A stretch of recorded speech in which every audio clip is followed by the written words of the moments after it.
નમસ્કાર, હું રાજ. આપ જોઈ રહ્યા છો સ્પાર્ક ટુડે ન્યૂઝ. જાફરાબાદ શહેરમાં બ્રહ્મ સમાજ અંગે સોશિયલ મીડિયામાં અભદ્ર ટિપ્પણી અને વાંધાજનક મેસેજ વાયરલ થતા સમાજમાં રોષની લાગણી જોવા મળી રહી છે. આ મામલે બ્રહ્મ સમાજના આગેવાનો દ્વારા જાફરાબાદ પોલીસ મથકે લેખિત રજૂઆત કરવામાં આવી હતી. સમાજના આગેવાનોનું કહેવું છે કે સોશિયલ મીડિયા પર સમાજની લાગણી દુભાય તેવા મેસેજ અને ટિપ્પણીઓ કરવામાં આવી છે. આવી હરકતો સમાજમાં વિખવાદ ઊભો કરી શકે છે, જેથી જવાબદાર વ્યક્તિ સામે કડક કાર્યવાહી કરવામાં આવે તેવી માંગ ઉઠી રહી છે.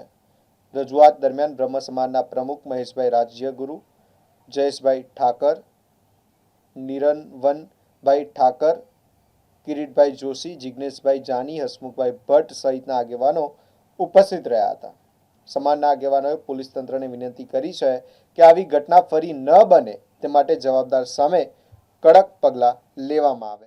એટલે અમે આ 4-5 વખત જવા દીધું છે, પણ આ વખતે અમને એમ થયું કે હવે આપણે પોલીસ સ્ટેશનનો ચીંધેલો રાહ આપણે મેળવવો જોઈએ. એટલે અમે સમસ્ત બ્રહ્મ સમાજ આખું અહીંયા પોલીસ સ્ટેશન આવ્યા છીએ. અમે અમારી નકલ અમે પીઓસો સાહેબને આપી છે અને આમાં સખત કાર્યવાહી થાય એવી અમે આ પોલીસ સ્ટેશનમાં અને સમસ્ત જાફરાબાદના તમામ કાસ્ટ અમારી સાથે છે.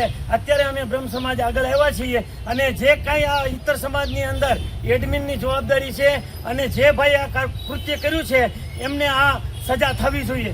ભાઈ જય જય પરશુરામ, જય જય પરશુરામ, જય જય પરશુરામ.